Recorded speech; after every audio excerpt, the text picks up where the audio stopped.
ಎಲ್ರಿಗೂ ನಮಸ್ಕಾರ. ಎಲ್ರಿಗೂ ಎಜು ವರ್ಡ್ ಕನ್ನಡ ಯೂಟ್ಯೂಬ್ ಚಾನಲ್ಗೆ ಸ್ವಾಗತ. ಸೊ ಈ ಒಂದು ಚಾನಲ್ನ ಪ್ರಾರಂಭಿಸಿರುವಂತಹ ಕಾರಣ ಏನಪ್ಪ ಅಂತಂದರೆ, ಇಲ್ಲಿ ಪ್ರತಿದಿನವೂ ಕೂಡ SLC PUC ಮತ್ತು ಡಿಗ್ರಿ ವಿದ್ಯಾರ್ಥಿಗಳಿಗೆ ಉಪಯೋಗವಾಗುವಂತಹ ಮಾಹಿತಿ, ಅಂದರೆ ಸ್ಕಾಲರ್ಶಿಪ್ಗಳ ಬಗ್ಗೆ ಆಗಿರ್ಬೋದು ಮತ್ತು ಶೈಕ್ಷಣಿಕದ ವರ್ಷದ ಬಗ್ಗೆ ಏನಾದರೂ ಮಾಹಿತಿ ಇದ್ದರೆ ಈ ಒಂದು ಚಾನಲ್ನಲ್ಲಿ ತಿಳಿಸ್ಕೊಡುವಂತಹ ಪ್ರಯತ್ನವನ್ನು ಮಾಡ್ತೀವಿ. ಅಷ್ಟೇ ಅಲ್ಲ, ಇಲ್ಲಿ ಕರ್ನಾಟಕದಿಂದ ಅಥವಾ ಭಾರತ ಸರ್ಕಾರದಿಂದ ಸಿಗುವಂತಹ ಸೌಲಭ್ಯಗಳ ಬಗ್ಗೆ ಅಥವಾ ಯಾವುದಾದ್ರೂ ಪರೀಕ್ಷೆ ಮತ್ತು ಮುಂತಾದವುಗಳ ಬಗ್ಗೆ ನಾವು ಈ ಒಂದು ಚಾನಲಲ್ಲಿ ಪ್ರತಿಯೊಂದು ದಿನವೂ ಕೂಡ ವೀಡಿಯೋನ ಅಪ್ಲೋಡ್ ಮಾಡ್ತಾ ಹೋಗ್ತೀವಿ. ನೀವು ಮಾಡಬೇಕಾದಷ್ಟೇ ಪ್ರತಿಯೊಂದು ವೀಡಿಯೋವನ್ನು ಕೂಡ ಕಂಪ್ಲೀಟಾಗಿ ನೋಡಿ. ಅಷ್ಟೇ ಅಲ್ಲ, ವೀಡಿಯೋನ ಶೇರ್ ಮಾಡೋದ್ರ ಮುಖಾಂತರ ಈ ಚಾನಲ್ನ ಸಬ್ಸ್ಕ್ರೈಬ್ ಮಾಡ್ಕೊಳ್ಳಿ ಮತ್ತು ಬೆಲ್ ಐಕಾನ್ನ ಪ್ರೆಸ್ ಮಾಡೋದ್ರ ಮುಖಾಂತರ ಆಲ್ ಅನ್ನೋ ಆಪ್ಷನ್ನ ಸೆಲೆಕ್ಟ್ ಮಾಡ್ಕೊಳ್ಳಿ. ನಾವು ಮಾಡೋ ಪ್ರತಿಯೊಂದು ವೀಡಿಯೋಸ್ ಕೂಡ ನಿಮಗೆ ನೋಟಿಫಿಕೇಶನ್ ಮುಖಾಂತರ ಬರುತ್ತೆ. ಸೊ ತಡ ಮಾಡೋದಕ್ಕೆ ಬನ್ನಿ ವೀಡಿಯೋನ ಸ್ಟಾರ್ಟ್ ಮಾಡೋಣ. ಹಿಂದಿನ ವೀಡಿಯೋದಲ್ಲಿ SSPಗೆ ಸಂಬಂಧಿಸಿದಂತೆ ಅಂತಂದರೆ SSP ಸ್ಟೇಟಸಲ್ಲಿ ತೋರಿಸುವಂತಹ ಸುಮಾರಷ್ಟು ಎರರ್ಗಳ ಬಗ್ಗೆ ನಾನು ನಿಮಗೆ ಹೇಳ್ತಾ ಹೋಗಿದ್ದೆ. ಸೊ ಅದಾಗಿಯೂ ಕೂಡ ಇನ್ನಷ್ಟು ಸುಮಾರು ಎರರ್ಗಳು ನನಗೆ ಏನಾಗ್ತು ಬಂದರೆ ಮೇಲ್ ಮುಖಾಂತರ ಆಗಿರ್ಬೋದು, ಆನಂತರ ವಾಟ್ಸಪ್ಪಲ್ಲಿ ನಿಮ್ಮ ಒಂದು ಸ್ಟೇಟಸನ್ನು ನನಗೆ ಸ್ಕ್ರೀನ್ಶಾಟ್ ಕಳಿಸಿರ್ಬೋದು, ಆನಂತರ PDF ಸೆಂಡ್ ಮಾಡಿರ್ಬೋದು. ಸೊ ಅವುಗಳ ಬಗ್ಗೆ ನಾನು ತಿಳ್ಕೊಳ್ತಾ ಹೋದಾಗ, ಅಂದರೆ ಅವುಗಳ ಬಗ್ಗೆ ನಾನು ಕೇಳಿದಾಗ, ಸೊ ನನಗೆ ಸಿಕ್ಕಂತಹ ಮಾಹಿತಿಯನ್ನು ನಾನು ಈ ಒಂದು ವಿಡಿಯೋದಲ್ಲಿ ಕಂಪ್ಲೀಟಾಗಿ ಹೇಳ್ತಾ ಹೋಗಿದ್ದೀನಿ. ಯಾರು ಕೂಡ ವಿಡಿಯೋನ ಸ್ಕಿಪ್ ಮಾಡಬೇಡಿ, ಯಾಕಂತಂದರೆ ಇದರಲ್ಲಿ ಸುಮಾರು 4 ರಿಂದ 5 ಎರರ್ಸ್ಗಳ ಬಗ್ಗೆ ನಾನು ಇನ್ ಡೀಟೇಲಾಗಿ ನಿಮಗೆ ಹೇಳ್ತಾ ಹೋಗ್ತೀನಿ. ಸೊ ಬನ್ನಿ, ಹಾಗಿದ್ದರೆ ತಡ ಮಾಡೋದಕ್ಕೆ ವಿಡಿಯೋನ ಸ್ಟಾರ್ಟ್ ಮಾಡೋಣ. ಸೊ ಯಾರೇನು ನಮ್ಮ ಚಾನಲ್ ಸಬ್ಸ್ಕ್ರೈಬ್ ಆಗಿಲ್ಲ, ಈ ಕೂಡಲೇ ನಮ್ಮ ಚಾನಲ್ ಸಬ್ಸ್ಕ್ರೈಬ್ ಆಗಿ, ಅದೇ ರೀತಿ ಪಕ್ಕದಲ್ಲಿರೋ ಬೆಲ್ ಐಕಾನ್ನ ಪ್ರೆಸ್ ಮಾಡೋದ್ರ ಮುಖಾಂತರ ಆಲ್ ಅನ್ನೋ ಆಪ್ಷನ್ನ ಸೆಲೆಕ್ಟ್ ಮಾಡ್ಕೊಳ್ಳಿ. ನಾವು ಮಾಡೋ ಪ್ರತಿಯೊಂದು ವೀಡಿಯೋಸ್ ಕೂಡ ನಿಮಗೆ ನೋಟಿಫಿಕೇಶನ್ ಮುಖಾಂತರ ಬರುತ್ತೆ. ಸೊ ಹಾಗಿದ್ರೆ ನೋಡಿ, ಮೊದಲನೇದಾಗಿ ಯಾವ ರೀತಿಯಲ್ಲಿ ಎರರ್ ತೋರಿಸ್ತಾ ಇದೆ ಸ್ಟೇಟಸಲ್ಲಿ ಅಂತಂದರೆ, ಸೊ ನೋಡ್ಬೋದು, ಇದು ಮೊದಲನೇದಾಗಿ ಪ್ರೀವಿಯಸ್ ಇಯರ್ ಮಾರ್ಕ್ಸ್ ಡೀಟೇಲ್ ಅಂತ ತೋರಿಸ್ತಾ ಇದೆ. ಸೊ ಇಲ್ಲಿ ನೀವು ಪ್ರೀವಿಯಸ್ ಇಯರ್ ಮಾರ್ಕ್ಸ್ ಡೀಟೇಲ್ ಕಾಲಮಲ್ಲಿ ನೋಡ್ಬೋದು, your previous year result details is not been received from your concern board bar university ಅಂತ ತೋರಿಸ್ತಾ ಇದೆ. ಸೊ ಹಾಗಿದ್ರೆ ಇದಕ್ಕೆ ಏನು ರೀಸನ್ ಇರ್ಬೋದು ಅಂತಂದರೆ, ನಿಮ್ಮ ಕಾಲೇಜ್ ಆಡಳಿತ ಮಂಡಳಿಯವರು ಏನು ಮಾಡಿದ್ದಾರೆ ಅಂತಂದರೆ, ನಿಮ್ಮ ಒಂದು ಪ್ರೀವಿಯಸ್ ಇಯರ್ ಡೀಟೇಲನ್ನು ಅವರು ನಿಮ್ಮ ಒಂದು SSP ಡಾಟಾ ಪೋರ್ಟಲ್ಗೆ ಅಥವಾ ಅಲ್ಲಿ ಫೆಚ್ ಮಾಡಿಲ್ಲ. ಸೊ ನೀವು ನೋಡ್ಬೋದು, BCWD ವೆಲ್ಫೇರ್ ಇಲ್ಲಿ ಅಪ್ಲಿಕೇಶನ್ ವೆರಿಫೈ ಕೂಡ ಆಗಿದೆ, ಎಸ್ ಅಂತ ಇದೆ, ಅಪ್ರೂವ್ಡ್ ಆಸ್ ಎಲಿಜಿಬಲ್ ಎಸ್ ಅಂತ ಇದೆ. ಇದರ ಮುಂದಿನವಾಗಿ ಏನು ಸ್ಟೇಟಸ್ ಕೂಡ ಹೋಗಿಲ್ಲ.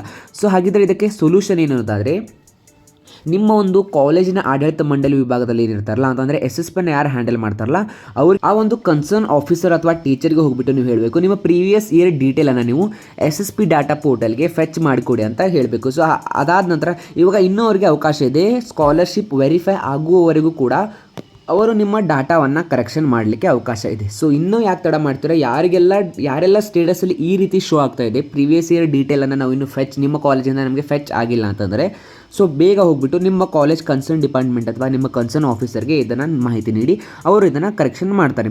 ಸೊ ಇನ್ನೊಬ್ಬರು ನೋಡ್ಬೋದು, ಇಲ್ಲಿ ಪ್ರೀವಿಯಸ್ ಇಯರ್ ಮಾರ್ಕ್ಸ್ ಡೀಟೇಲ್ ಕಾಲಮಲ್ಲಿ ಏನು ತೋರಿಸ್ತಾ ಇದ್ದಾರೆ ಅಂತಂದರೆ, ನೋಡ್ಬೋದು previous year marks detail column ಇದೆ. ಸೊ ಅದರ ಮುಂದ್ಗಡೆ ಸೆಮ್ ಅಂತ ತೋರಿಸ್ತಾ ಇದ್ದಾರೆ, ಟೋಟಲ್ ಅಂತ ಇದೆ, ಆಪ್ಟೆನ್ ಅಂತ ಇದೆ, ಬರೀ ಪರ್ಸೆಂಟೇಜ್ ಅಂತ ಇದೆ. ಬಟ್ ಯಾವುದೇ ರೀತಿ ರೇರ್ ಡಾಟಾ ಅದರಲ್ಲಿ ಅಪ್ಡೇಟ್ ಆಗಿಲ್ಲ. ಸೊ ಇದು ಯಾವ ರೀತಿ ಪ್ರಾಬ್ಲಮ್? ಸೊ ಈ ಪ್ರಾಬ್ಲಮ್ ಏನಂತಂದರೆ, ಇದು ನೈದರ್ ಕಾಲೇಜ್ ಅವ್ರದ್ದು ಪ್ರಾಬ್ಲಮ್, ಮತ್ತು ಇದು ಕಾಲೇಜಿಂದನೂ ಕೂಡ ಪ್ರಾಬ್ಲಮ್ ಅಲ್ಲ, ಆಮೇಲೆ ಆಫೀಸಿಂದನೂ ಪ್ರಾಬ್ಲಮ್ ಅಲ್ಲ. ನಿಮ್ಮ ಒಂದು ಪ್ರೀವಿಯಸ್ ಇಯರ್ ಡೀಟೇಲನ್ನು ನಿಮ್ಮ ಕಾಲೇಜ್ನವರು ಅಪ್ಡೇಟ್ ಮಾಡಿದ್ದಾರೆ, ಆದರೆ ಅದನ್ನು SSP ಪೋರ್ಟಲ್ ಅವರು ಫೆಚ್ ಮಾಡೋದ್ರಲ್ಲಿ ಫೇಲ್ ಆಗಿದ್ದಾರೆ ಅಂತಂದರೆ, ಅದು ಫೆಚ್ ಆಗೋದ್ರಲ್ಲಿ ಏನೋ ಮಿಸ್ಟೇಕ್ ಆಗಿದೆ ಅಂತ.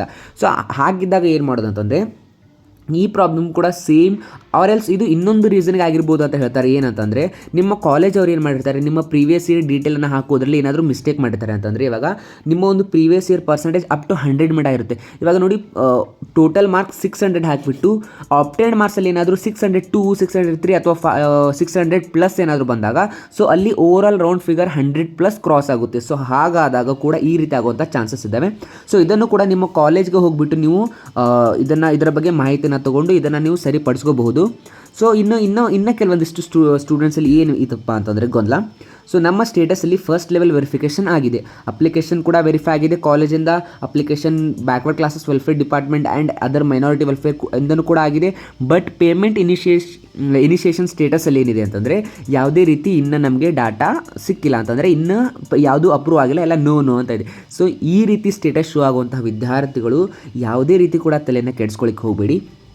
ಏನಕ್ಕಪ್ಪ ಅಂತಂದರೆ BCWD ಅಂತ ಏನು ನಮ್ಮದು ಬ್ಯಾಕ್ವರ್ಡ್ ಕ್ಲಾಸಸ್ ವೆಲ್ಫೇರ್ ಡಿಪಾರ್ಟ್ಮೆಂಟ್ ಏನಿದೆಯಲ್ಲ, ಸೊ ಅವರು ಆಲ್ರೆಡಿ ಅಪ್ಲಿಕೇಶನನ್ನು ವೆರಿಫೈ ಮಾಡಿ ಇಟ್ಟಿದ್ದಾರೆ. ಆಗಸ್ಟ್ ಎಂಡಿನವರೆಗೂ ಕೂಡ ನಿಮಗೆ ಸ್ಕಾಲರ್ಶಿಪ್ ಅಮೌಂಟ್ ಅಂತೂ ಬಂದು ಜಮಾ ಆಗುತ್ತೆ.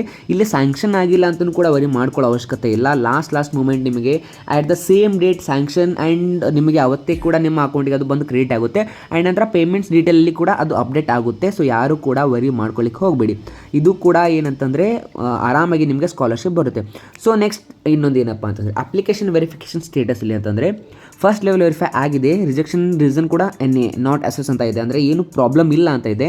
ಆದರೆ application verification status backward classes welfare ಡಿಪಾರ್ಟ್ಮೆಂಟಿಂದ ಏನಾಗಿದೆ, application has been rejected as the previous year percentage is less than 50% ಅಂತ ಇದೆ. ಸೊ ನನಗೆ ಸುಮಾರಷ್ಟು ವಿದ್ಯಾರ್ಥಿಗಳು ಅದ್ರ ಬಗ್ಗೆ ಹೇಳಿದ್ರು, ನಂದು ರಿಸಲ್ಟ್ ಬಂದುಬಿಟ್ಟು 59 ಇದೆ ಸರ್, ನಂದು ರಿಸಲ್ಟ್ ಬಂದುಬಿಟ್ಟು 57 ಇದೆ, ನಂದು 50+ ಕ್ರಾಸ್ ಆಗಿದೆ ಅಂತ ಹೇಳಿದರು. ಬಟ್ ಇದಕ್ಕೆ ನಾವು ವ್ಯಾಲಿಡ್ ರೀಸನನ್ನು ಹುಡುಕ್ಲಿಕ್ಕೆ ಹೋದಾಗ ಸೊ ನಮಗೆ ಸಿಕ್ಕಂತಹ ರೀಸನ್ ಏನಂತಂದರೆ, ಸೊ SSP ಅವರು ಕಾಲೇಜ್ಗೆ ಒಂದು ನೋಟಿಫಿಕೇಷನನ್ನು ಕಳಿಸ್ತಾರೆ. ಅದನ್ನು ವಿದ್ಯಾರ್ಥಿಗಳಿಗೆ ಮೆಸೇಜ್ ಮುಖಾಂತರ ಸರ್ಕ್ಯುಲೇಟ್ ಮಾಡ್ತಾರೆ. ಏನಪ್ಪ ಅದಂದರೆ, this is to inform scholarship student from the academic year 24-25 the application of the students whose exam ಅಂದರೆ ಮೇನ್ ಆಡ್ ಮತ್ತು ಇವನ್ ರಿಸಲ್ಟ್ ಏನಿದೆ 50%ಗಿಂತ ಲೆಸ್ ಇದೆ, those application will be rejected and the students who is status is showing rejected due to score is less than 50% and the result is actual less than 50%, nothing can be done if the application is rejected. Even if you cross 50% after exam or improvement exam it won't be consider ಅಂತ ಇದೆ. ಅಂತಂದರೆ ಏನಪ್ಪ ಅವರು ಕ್ಲಿಯರಾಗಿ mention ಮಾಡಿದ್ದಾರೆ ಅಂತಂದರೆ, for example ನೀವು ಇವಾಗ ಒಂದು ಯಾವುದೋ LLB ಸ್ಟೂಡೆಂಟ್ ಇದ್ದೀರಾ, ನಿಮ್ಮ ಒಂದು ಆಡ್ ಮತ್ತು ಇವನ್ ಸೆಮ್ ಎಕ್ಸಾಮ್ಸ್ ಆಗುತ್ತಲ್ವ, ನಿಮಗೆ ಆಡ್ ಎಕ್ಸಾಮಲ್ಲಿ ನಿಮ್ಮದು 53-54% ಇದೆ ಆ್ಯಂಡ್ ಇವನ್ ನೀವು pass the all exams. But even ಸೆಮ್ಮಲ್ಲಿ ಏನಾಗುತ್ತೆ, ನಿಮ್ಮ ಒಂದು ರಿಸಲ್ಟಲ್ಲಿ ಏನಾಗುತ್ತೆ ಅಂದರೆ 1 ಅಥವಾ 2 ವಿಷಯ ಯಾವುದಾದ್ರೂ ನೀವು ಏನಾಗ್ತೀರಾ ಫೇಲ್ ಆಗ್ತೀರಾ ಅಂತಂದರೆ ಲೆಸ್ ದೆನ್ 35 ಮಾರ್ಕ್ಸ್ ಅಥವಾ ಒಂದು 50 ಮಾರ್ಕ್ಸ್ ಕ್ರೈಟೀರಿಯಾದಕ್ಕಿಂತ ಕೆಳಗಡೆ ಬಂದು ನೀವು ಫೇಲ್ ಆಗ್ತೀರಾ. ಸೊ ಅಂಥ ಒಂದು ವಿದ್ಯಾರ್ಥಿಗಳು ಎಕ್ಸಾಮ್ ಅಪಿಯರ್ ಆಗಿ ನಿಮ್ಮದು 50% ಕ್ರಾಸ್ ಆದರೂ ಕೂಡ ನಿಮ್ಮ ಸ್ಟೇಟಸಲ್ಲಿ ಅದೇ ರೀತಿ ಶೋ ಆಗುತ್ತೆ.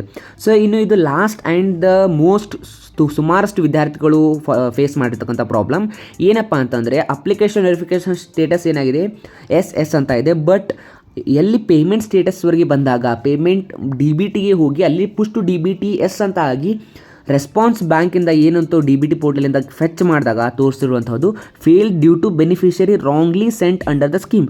ಈ ವಿದ್ಯಾರ್ಥಿಗಳಿಗೆ 18,000 ಫೀ ಅಂದರೆ ಸ್ಕಾಲರ್ಶಿಪ್ ಫೀ ರಿಸಂಬಿಷನ್ ಏನಾಗಿದೆ ಅದು ಸ್ಯಾಂಕ್ಷನ್ ಆಗಿದೆ.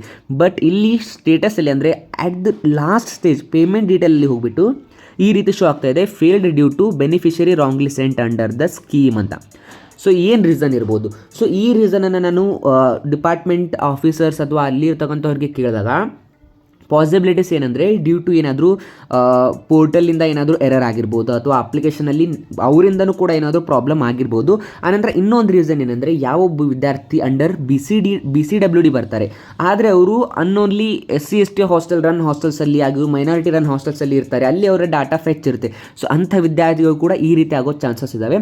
ಸೊ ಇದು ಏನೂ ವರಿ ಮಾಡ್ಕೊಳ್ಳೋಂಥ ಅವಶ್ಯಕತೆ ಇಲ್ಲ. ಈ ಒಂದು ಪ್ರಿಂಟೌಟನ್ನು ತೊಗೊಂಡ್ಬಿಟ್ಟು ನಿಮ್ಮೊಂದು ತಾಲೂಕು ಆಫೀಸಿಗೆ ಹೋಗಿ ಈ ರೀತಿ ಪ್ರಾಬ್ಲಮ್ ಆಗಿದೆ, ಅದು ಪೇಮೆಂಟ್ ಡೀಟೇಲ್ಸಲ್ಲಿ ಅಂತಂದಾಗ ಅವರು ಅದನ್ನು ಸರಿಪಡಿಸಿ DBTಯಲ್ಲಿ ಮತ್ತೆ ನಿಮ್ಮ ಒಂದು ಡೀಟೇಲ್ಸನ್ನು ಕರೆಕ್ಷನ್ ಮಾಡ್ತಾರೆ. ಸೊ ಇದಾಗಿತ್ತು ಇವತ್ತಿನ ವಿಡಿಯೋ. ಯಾರಿಗೆಲ್ಲ ವಿಡಿಯೋ ಇಷ್ಟ ಆಯಿತು ಲೈಕ್ ಮಾಡಿ, ಶೇರ್ ಮಾಡಿ, ಸಬ್ಸ್ಕ್ರೈಬ್ ಮಾಡಿ. ಇದೇ ರೀತಿ ಹೊಸ ವಿಡಿಯೋಗಾಗಿ ಚಾನಲ್